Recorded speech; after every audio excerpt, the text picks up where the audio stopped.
Today is Sunday, July 4th, 2001, and welcome to this edition of 4-5 Productions. A happy 4th of July to the 45th Street Baptist Church congregation. Please be safe this weekend and enjoy your time with your family. The summer issue of the Daily Bread is available. Please contact the church office to pick up your inspirational copy today. Write a prayer for the 45th Street Prayer app. Each submission should be between 75 and 150 words and should include your name and prayer theme. The theme for the month of July is children.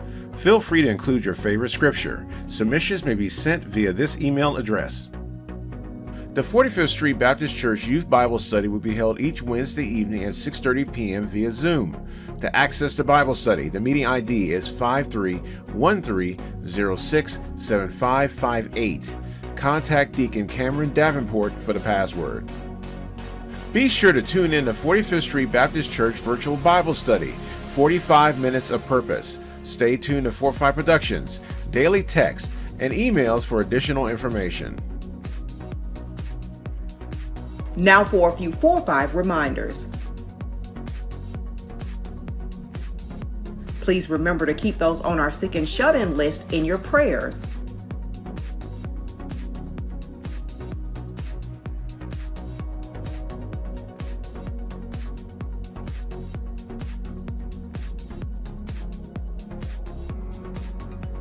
Happy anniversary to the following 4-5 couples.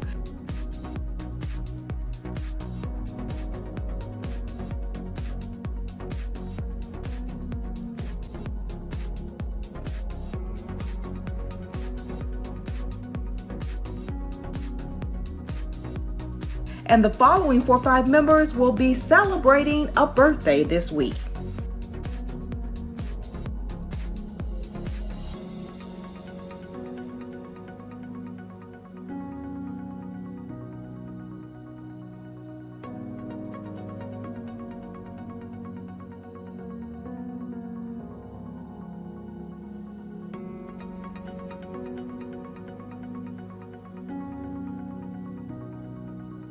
To be included in the 4-5 Productions newscast, be sure to submit all announcements by 5 p.m. each Sunday evening.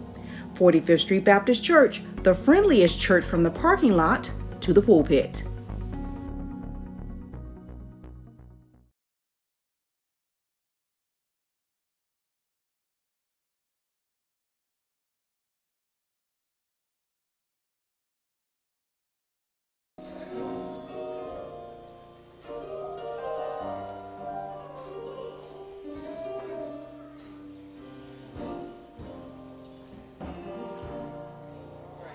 Come on, turn in your Bible to Acts chapter 27. Acts chapter 27, verse 20.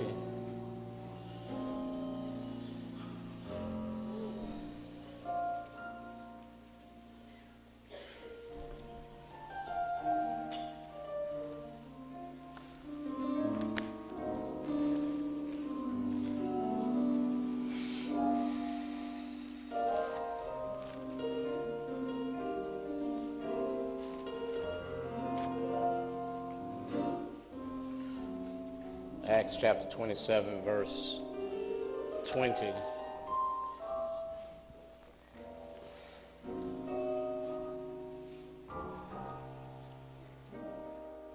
I anticipate we'll start a new sermon series next week.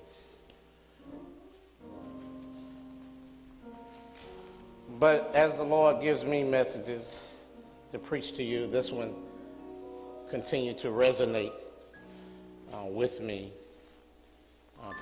perhaps because of all of the things that have been going on in the world and in our community. He said to me that I need to come and to reassure you that everything's going to be all right. That even though things continue to point in negative directions, he's still in charge and he's still blessing us. So with that in mind, he gave me this passage of Scripture. I want to read it to you out of the King James Version, and then read it to you in the NIV version, which may be your version of the Bible, just to show you that it reads a little bit different. Verse 20 reads, "And when neither sun nor stars in many days appeared, and no small tempest lay on us, all hope that we should be saved was then taken away." And in the NIV version, that same passage reads, "When neither sun nor stars appeared for many days, and the storm continued raging, we finally gave up all hope of being saved." When neither sun nor stars appeared for many days, and the storm continued raging, we finally gave up all hope of being saved. You can't live in Alabama for too long without having to develop a maturity when it comes to paying attention to the weather. I've noticed that a lot of young folk don't pay attention to the weather. Yeah. They don't, unless they now get a text alert that says it's raining. But a lot of them don't pay attention to the weather. But as you mature, you start realizing in Alabama, you better pay attention to the weather. You need to pay attention to the weather.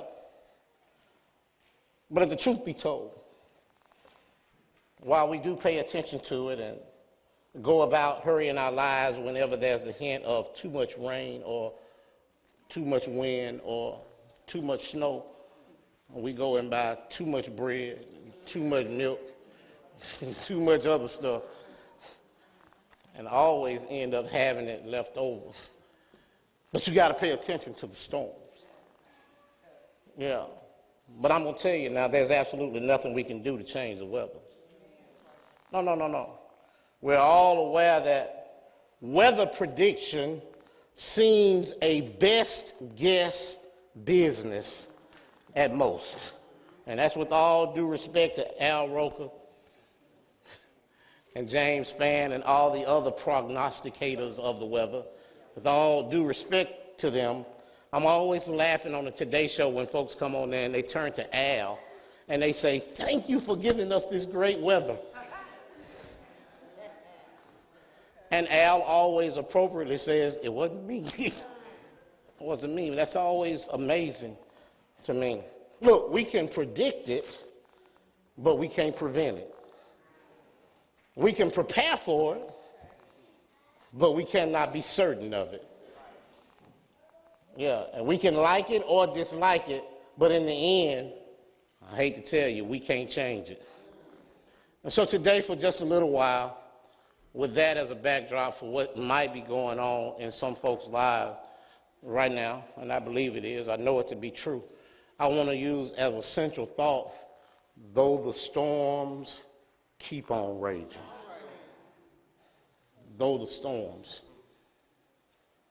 keep on raging. Despite the fact that we can't change the weather, we are drawn to the forecast. Some of us keep a weather radio in our home. If you're at work and you have access to a computer, you keep it on weather.com or something so you can get a continuous feed. We know what it means when they talk about looking at Doppler radar. We listen to the endless chatter that goes along with it, and perhaps because of your lot in life, you're simply irritated when the predictions and warnings interrupt your previously scheduled favorite program, or when those warnings and forecasts cause the closing down of some activity that you had longed to participate in. Maybe it's that same kind of irritation that creeps across your face or into your mind when you hear about a storm that's blown in somebody else's life.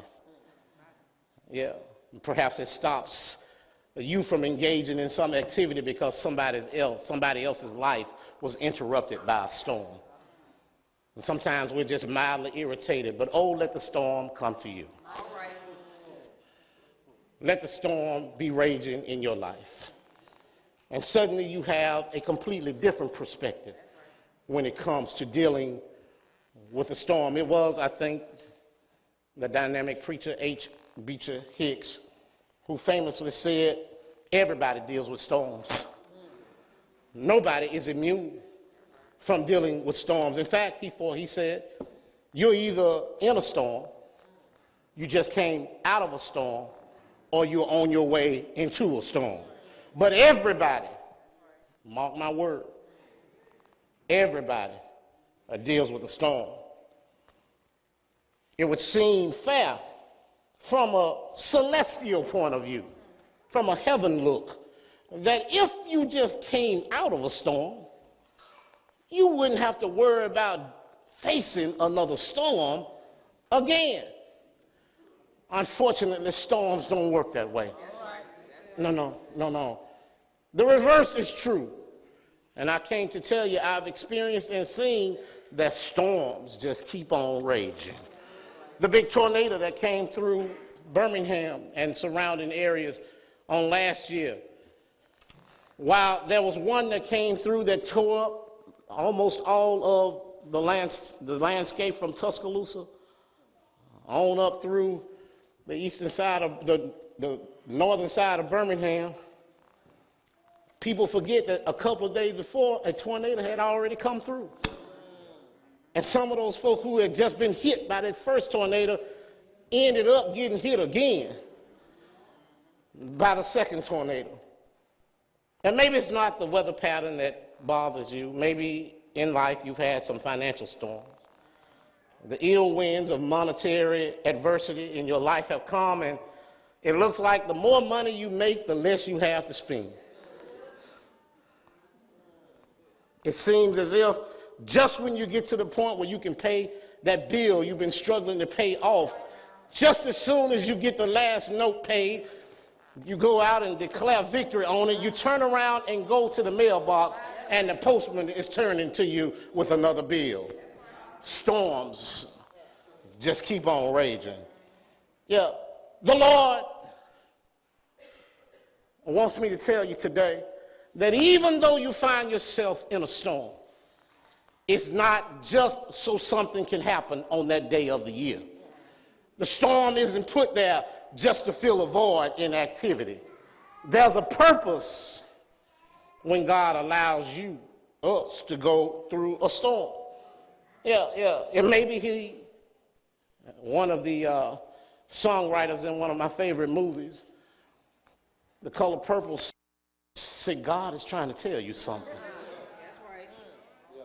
God is trying to tell you something. Maybe his voice comes in an Arctic blast that chills to the bone. Maybe it's a torrential island downpour like you find in the Caribbean. Perhaps it's just one of them good old-fashioned molly washes that happens in Alabama. Rain that just seems to go on and on and on. That has children at the window wishing and saying, rain, rain, go away. Little Andre wants to play. Come again another day. Maybe it's just one of those kind of rain. You might not like the tone of his voice, but one thing is certain, when the storm comes, God is talking. And I want you to remember that he who is in charge of the sunshine also supervises the shadows. Yeah, he who works with the wind also regulates the rain. And he who designs the snow and the snowflakes is also the same one who ushers in the flowers of spring. He takes charge of the storm. And our task, our job, is to listen and to see what he is trying to say to us through this storm. Sometimes he doesn't say much. Sometimes you can't hear him. But my Bible tells me in Psalms 46 and 10 that he's there even when you can't pick it up, in the form of a still small voice that reminds you to simply be still and know that he's God. See, sometimes the storm comes along so you can sit down and be still. Sometimes the message is that you need to just sit down and be still. Stop moving so much. I loved it when I was younger and it would rain. My mama would gather us all. I don't know. Mama may have been a little afraid of the storm. She may have been. But when it was raining, she would get all the children together and sit us down and say, sit down, baby. And we would start to talking and she said, shh, don't talk. Shh, be quiet.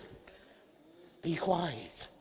I believe parents still do the same thing today. When there's a whole lot of noise outside, you can't pay attention to it if there's a whole lot of noise inside.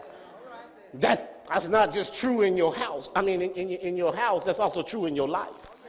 When there's a whole lot of stuff going on around you, you need to sit down so you can listen to the Lord.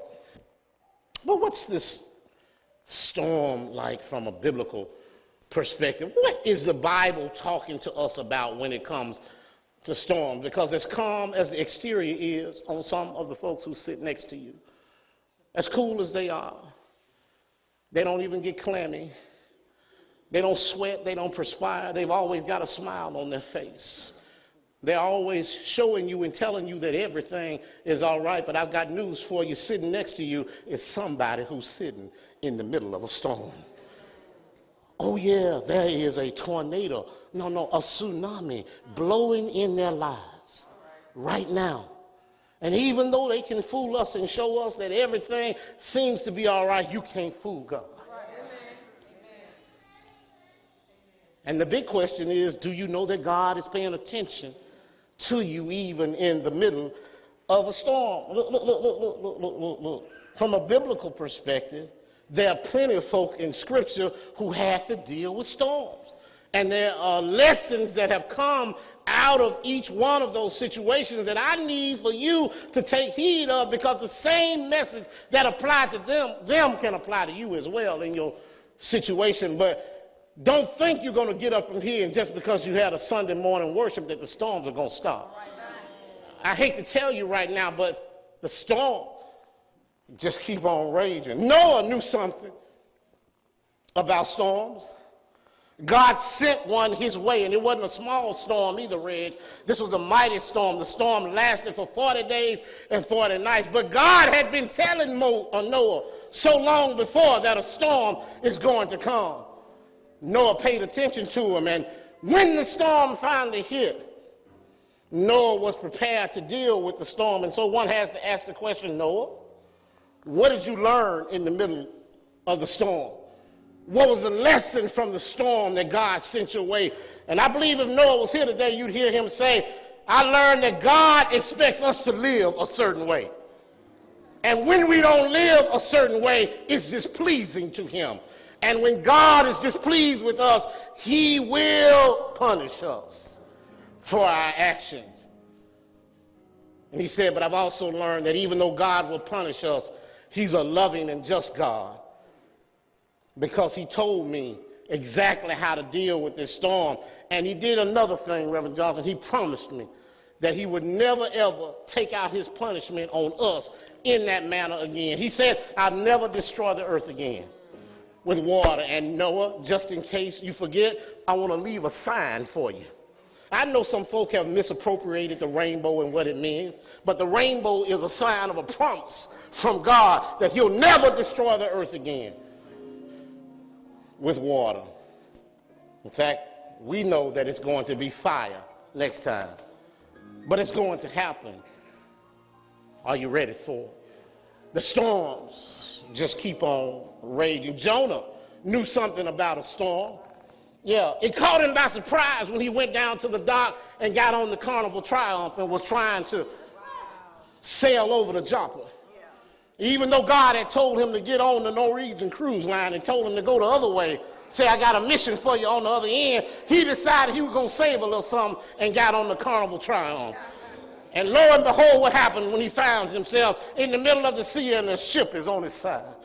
And the ship went on down, and guess what? He found himself in the middle of a great fish.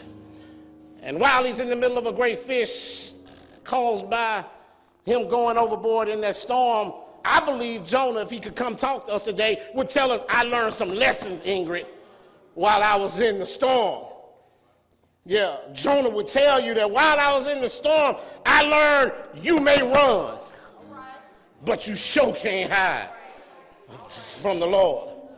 There's a whole lot of lessons in Scripture about storms, y'all. Don't think you just have a meaningless weather activity going on in your life. Don't think you're just going through something because God is messing with you. There's a purpose in everything he's trying to do. Peter learned.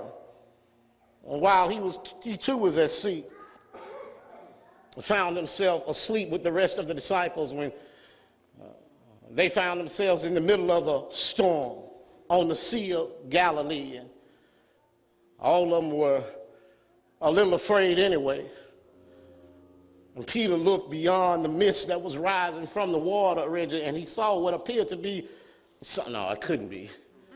No, I mean, I know I'm scared and I might be a little seasick out here, but it's something going on because when I look over the waves that are dashing against the boat, it looks like I see a man walking toward me on the water. And as if I'm not losing my mind all the way, the man that seems to be walking toward me looks like Jesus Christ. It looks like him walking on water, on the top of water coming toward me. And Peter, for a moment, found himself emboldened because apparently he was the only one that could see the vision just like it was, and he was bold enough to step up and step out of the boat. My Bible says that Peter was doing all right until something distracted him. I don't know what it was, whether there was a giant dolphin that jumped out of the water. I don't know if a stingray came by and flashed at him. I don't know if a whale tooted up at him and said something. I don't know what it was that got his attention, but I do know that he took his eyes off Jesus Christ. And I'd say to him, Peter, what a dynamic adventure you had on the water. Can you please tell me what happened and what did you learn from being on the water and walking on water? And I know Peter would say that if you're in the middle of a storm, you better keep your eyes on Jesus Christ. So since the storms keep on raging, we need to know how to deal with storms that are raging in our lives. I got a few points. I want you to write these down, and then I'm out of here because I want you to walk around with some action points on how to deal with the storms in your life. The first thing you need to know when you find yourself in a storm, regardless of the cause, is you need to, this is going to sound strange, you need to talk to the storm spotters. Yeah, talk to the storm spotters. The simplest way to spot a storm and know what to do in it is the most neglected way. People don't do the easiest thing available to them. See, there are people sitting in this congregation right now who have weathered some terrible storms, who have had their lives literally turned upside down by some storms.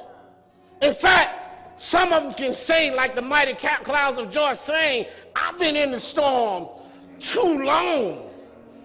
And despite the fact that we have all these folk sitting here who have this wealth of knowledge about how to deal with storms, we won't turn around and talk to the storm spotters. No. See, some of these storm spotters have been talking to you in your life. Baby, leave him alone, or else a storm is going to come. But we won't talk to the storm spotter. No, they've been talking to us and telling us, if you live your life this way, there's a certain outcome that's going to befall you. The storm spotters have been warning us. They've been sending up the little, you know that sound? They've been telling you all your life. The weather alert has been going off, and yet we won't talk to the storm spotters. You need to give them the honor and respect they're doing. I need to tell you this. All storm spotters don't have gray hair. Some folks sitting up in here with a full head of hair, black as the night can be, or brown, or whatever you bought that can be. And they will tell you that even though they're young, they've been through a whole lot of stuff. And there's some folk in here who know how to weather a storm. And what they'll tell you is, what I believe all the common symphony will be, is what wonderful advice you can get when you keep the Lord in the middle of your storm. Yeah. Talk to the storm spotters. The next thing you need to do when you talk to the storm spotters is you need to stay in the boat.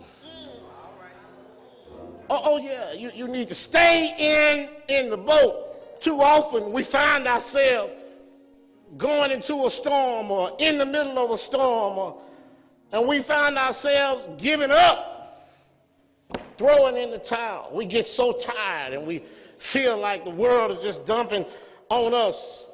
You've seen the commercial where the person is walking and the rain is just coming down on them. Nobody else around them is getting wet. That's how we feel when storms are raging in our lives. And I'm sure that the saints of old, the saints here in this congregation, will tell you, when you talk to seasoned sailors, folk who've been at sea in all kinds of circumstances, I know, and I'm not a sailor, but I know from common sense that they'll tell you one thing uniformly, and that one thing is, if you are in the middle of a storm, please stay in the boat. Don't get out of the boat when you're in the middle of a storm. Don't quit when you're in the middle of a storm. Stay in the boat. Don't give up in the middle of a storm. Stay in the boat. Don't jump overboard in the middle of a storm. Stay in the boat. Don't take off your life vest when you're in the middle of a storm. Stay in the boat. What you're saying, Reverend Sparks, for many of us, the church is the boat. Some folk have called it the old ship of Zion. And when trouble and storms come in our lives, the very first thing we want to do is jump out the boat. We want to run away from the folk in the boat. We don't want to come to the church. We run away from the church. But I'm here to tell you today that when you find yourself in the middle of a storm, the very place you need to be is in the boat. Yeah, it may be an old boat. It may even be a leaky boat. Yeah, it may be not the same kind of boat you want to ride in. But when you're in the middle of a boat, of a storm, that's not time to change ships. No. You need to make sure you stay firmly in the ship that you're comfortable with, where you know where all the equipment is, where you know where the life preservers are, where you know where the ones are who can seal up the hole. You need to make sure when you find yourself in the middle of a storm that you stay in the boat. Thousands of people have sailed the old ship of Zion. They've been through some trouble. But guess what, y'all? They stayed in the boat. In addition to talking to the storm spotters and staying in the boat, I think one of the more significant points, and this is it, and I'm out of here. When you got a storm going on, you need to drop your anchor in the right place. Oh yeah, make sure you drop your anchor in the right place. Nobody can give us direction on this any better than Paul. Paul is the subject of this verse that I told you to read at the beginning of this sermon. Paul finds himself at sea, on his way to Rome for the last time, on his way to the storm of his life, on his way to being tried, on his way to being martyred for the cause of Christ. And he finds himself at sea. Luke is there with him if you go back and read it. He's got a few people who are going to be in Rome with him. But before they can get to Rome, Paul and his companions find themselves at sea in the middle, not of one storm, but a mighty storm. A storm that wants to run them down and is chasing them all the way down the coastline, Reverend Johnson. A storm so big that it lasted for 14 days. Paul is in the middle of a storm, and no matter what they do, the folk on the boat can't seem to get the ship under control. You want to know how big this storm is and how important storms are in your life?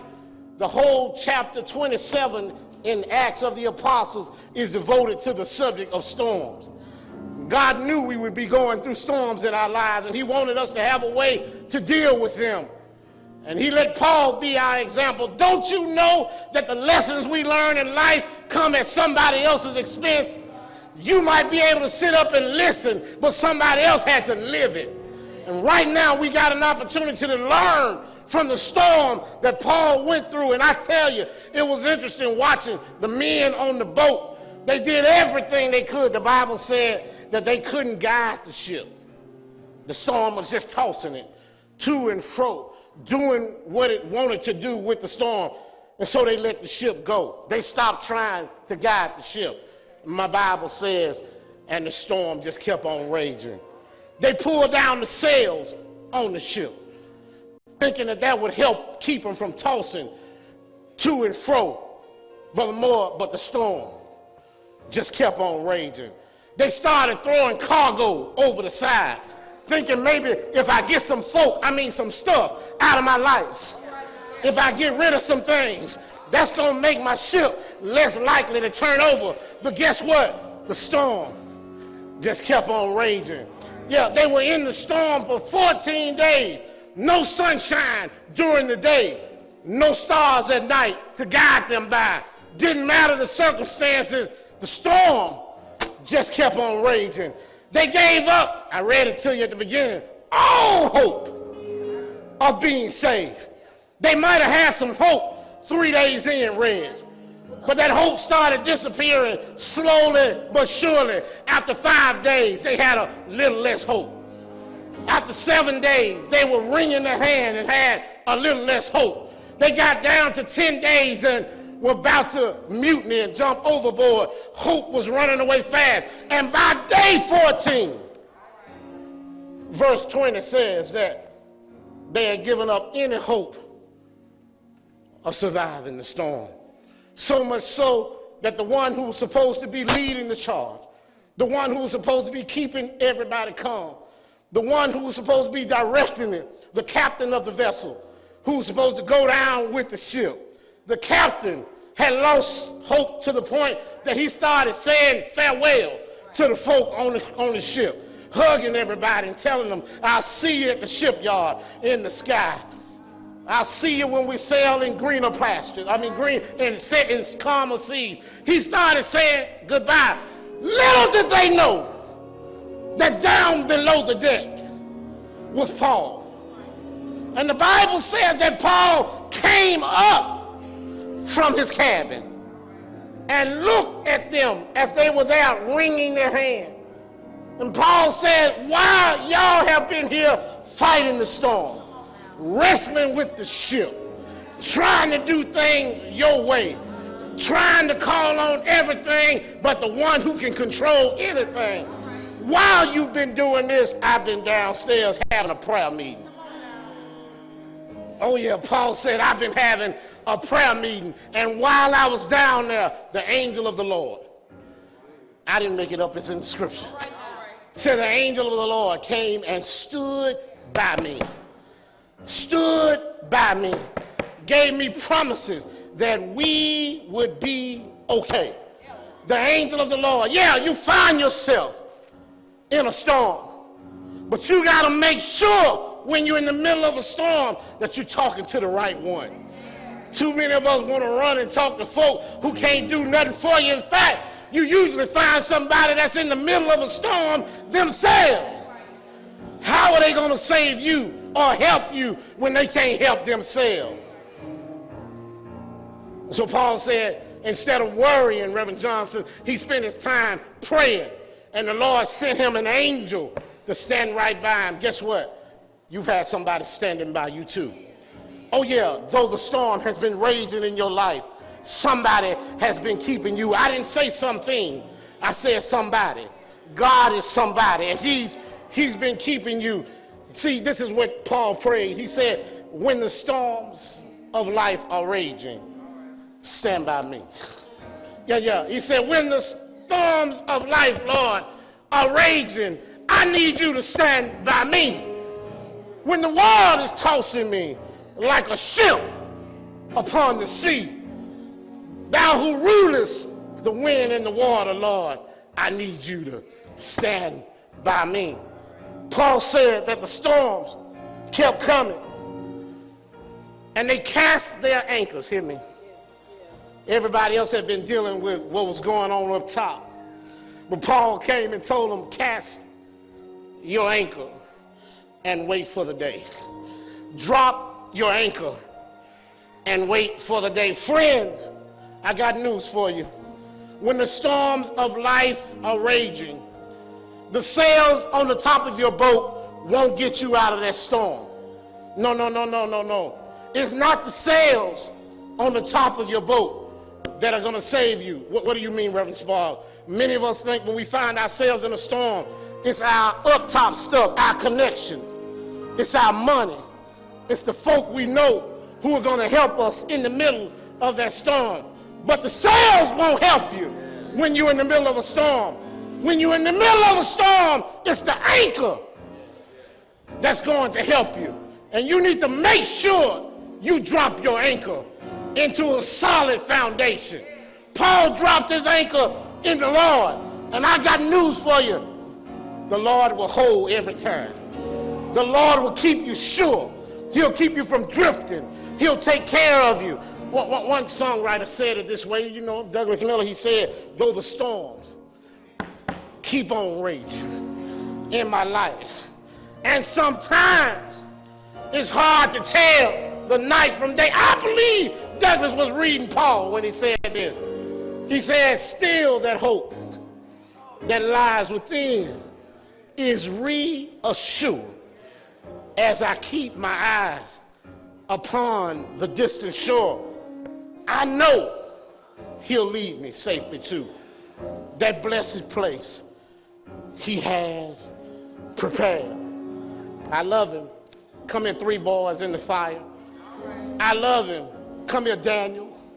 I love him. But if the storm don't cease, and if the wind keep on blowing, I don't worry about it, y'all. You might not see Andre no more. Don't worry about him. I won't have the opportunity to fellowship with you on this side anymore. If the storm keeps on raging in my life, don't worry about me, because my soul has been anchored in the Lord. Some of you came in today and you're struggling. You've been drifting and floating, and you need a foundation that is going to be sure and very sure. I'm asking you to drop your anchor. I'm telling you, you need to drop your anchor into a firm foundation. Not into sinking sand, but a firm foundation. I'm suggesting, I'm encouraging you, I'm beseeching you to drop your anchor into Jesus Christ. Give him the opportunity to be the foundation of your life. He will hold you fast. He'll bless you. He'll bless you. He'll take care of you. He'll keep you. He'll never forsake you. It doesn't matter how strong the winds are. It doesn't matter how strong the water is, but he'll hold you in every circumstance. Have you tried it? He died for you. He died for you. He knew something about storms, and he died for you. It's my honor to invite you right now to be a part of his family. I invite you to come, drop your anchor in the Lord's family. Yeah, I want you to be a part of 45th Street, but I want you to be a part of Jesus Christ's family. More importantly, won't you give him your life today? Won't you give him the opportunity to stand with you in the midst of the storms? As the choir stands to sing a song, the doors of our church are wide open for candidates for baptism. Never been baptized before, never been baptized in a Baptist church. I offer you the invitation. If you've been in this church and something has pulled you away, today is the day for you to come back and join us again. The doors are open for you. Maybe you've been a part of another congregation and you haven't found yourself as firmly entrenched as you want to be. Then here's the opportunity for you to come today and join a church that's not perfect. We get rocked, we drift and we float a little bit too, but our souls have been anchored in the Lord. And so I'm offering you the opportunity to join us right now. Whosoever will, come on right now.